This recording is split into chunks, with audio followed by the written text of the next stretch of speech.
नमस्ते sir. Sir मैं हूं सर महेश। प्लीज आइए सर, बैठिए। आप कैसे हैं सर? सब हमारे ही लोग हैं सर, घबराने वाली कोई बात नहीं है। आप बैठिए ना सर, बैठिए।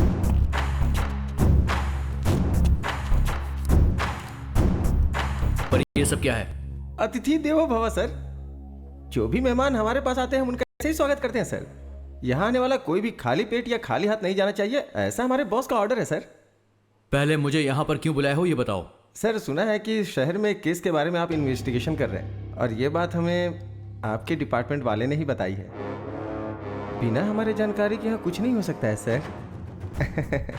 सर हमारे यहाँ के प्रेस्टीज विला में आपके नाम से एक विला बुक किया है सर, और मकड़ी रोड के बाजू में 100 एकड़ की जमीन है, और साथ में इंपोर्टेड बेंज कार सर। 2019 का मॉडल है सर, और खर्चा पानी के लिए ये सारे पैसे सर, ये सब मिलाकर पूरे 10 करोड़ के आसपास होता है। ये सब आपका हो सकता है सर। आप जिस केस का इन्वेस्टिगेशन कर रहे हैं उसमें कलेक्ट किए हुए एविडेंस और प्रूफ्स बस हमें सौंपना होगा सर। मेरे पापा मकर देश पांडे, रिटायर्ड स्कूल हेडमास्टर, हर महीने 25,000 उन्हें पेंशन मिलती है। मेरी बीवी एक बैंक एम्प्लॉय है, 60,000 रुपये उसकी सैलरी है।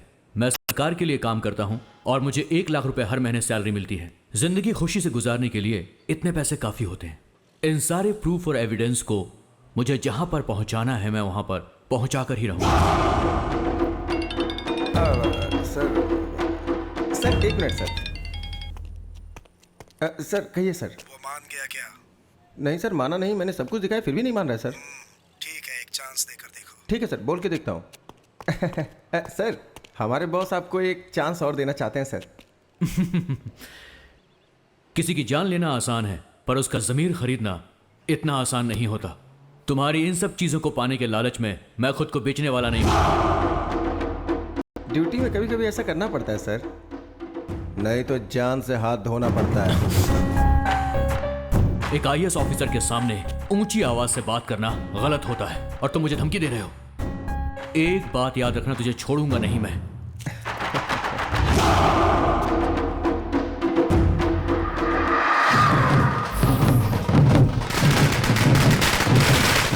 हम यहाँ होम मिनिस्टर दुर्गा प्रसाद के घर के पास खड़े हैं। मंत्री जी कुछ ही देर बाद यहाँ आकर हमसे बात करेंगे।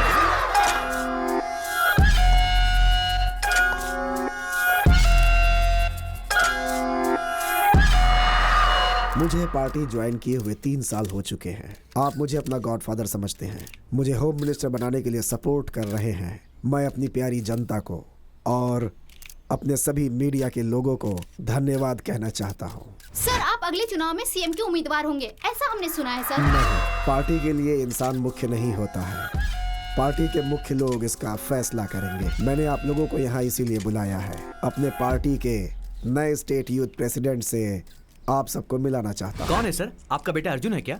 नो, मेरा दूसरा बेटा आदित्य।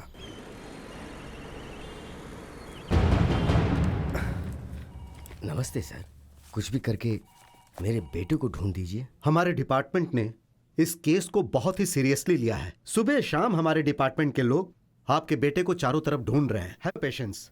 इस मिसिंग केस में चाहे किसी का भी हाथ हो, उसे हमारे डिपार्टमेंट के लोग आसानी से नहीं छोड़ेंगे। आपको धैर्य रखना होगा। सर, मैं अपने आप को तो हौसला दिला सकता हूँ, लेकिन उसकी बीवी और बच्चे को मैं कैसे हौसला दिलाऊं सर?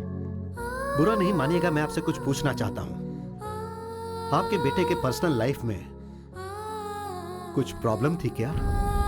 नहीं सर, मेरा बेटा बहुत अच्छा है, बहुत अच्छा है। उसके चरित्र पर शक मत कीजिए सर। मेरा मतलब वो नहीं था। आप लोग ऐसे रोते रहेंगे तो ये प्रॉब्लम सॉल्व नहीं होगी। रोने की जगह अगर आप लोग इस केस में हमारा साथ दोगे तो प्रॉब्लम सॉल्व हो सकती है। बताइए सर, आखिर हम आपकी किस तरह से मदद कर सकते हैं? सुनिए, अगर ऑफिस से संबंधित कुछ पेपर्स या गवर्नमेंट डॉक्यूमेंट्स आपके घर में मिले तो आप लोग उसे हमें दे दीजिएगा। मेरा बेटा अपनी पूरी सर्विस के दौरान ऑफिस की कोई भी फाइल कभी भी घर नहीं लाया।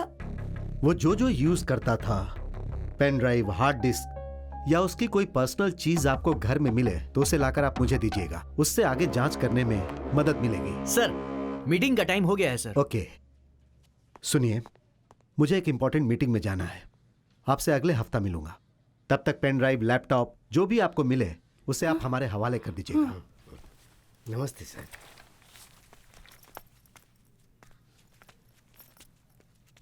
सर, आप जितने बेताब मेरे बेटे के लैपटॉप को हासिल करने के लिए हो रहे हैं, उतना ही इंटरेस्ट अगर उसे ढूंढने में लगाएं तो शायद वो मिल जाए।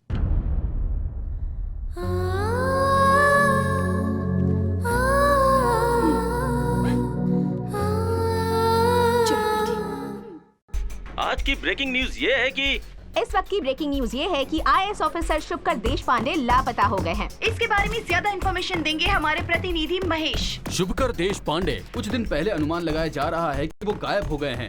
इस बात को लेकर पुलिस कमिश्नर पूरे शहर में पूछताछ कर रहे हैं। पिछले 6 महीने में आईएएस ऑफिसर की लापता होने की ये तीसरी खबर है और ये चिंता का विषय है। उनके लापता होने के पीछे आखिर किसका हाथ है? इसमें पॉलिटिशियंस या इंडस्ट्रियलिस्ट किसी का भी हाथ हो सकता है, ऐसा सवाल जनता के बीच में उठ रहा है।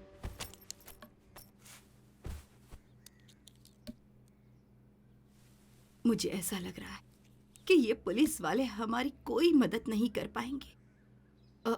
सुनिए। हाँ? कहीं इसके ऑफिस में तो कुछ ये तुम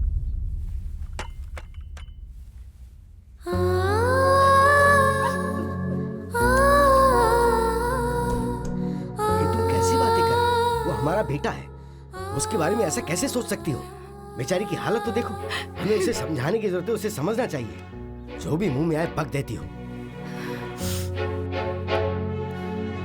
सुमित्रा, ईमानदारी से ड्यूटी करने वाले को पल पल पर दिक्कतों का सामना करना ही पड़ता है। मेरी बात सुनिए, बेटे को ढूंढने के लिए हमने पूरा शहर छान मारा। एक भी इंसान क्या मदद के लिए आगे आया? किसी ने कोई मदद की? नहीं ना। सत्य की हमेशा जीत होती है, ऐसा कहा गया है ना। मुसीबत में रहने वालों की जरूर कोई न कोई शक्ति आकर मदद करती ही है। कौन है वो?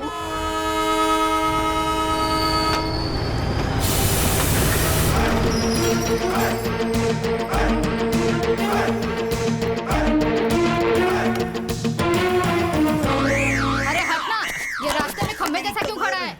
हे देवी माँ भवानी, चाहे कोई कहीं से भी आए, लेकिन तेरे द्वार पर सर झुकाना तो लाजमी है। मुझे अपना आशीर्वाद दीजिए। प्रणाम माते, प्रणाम।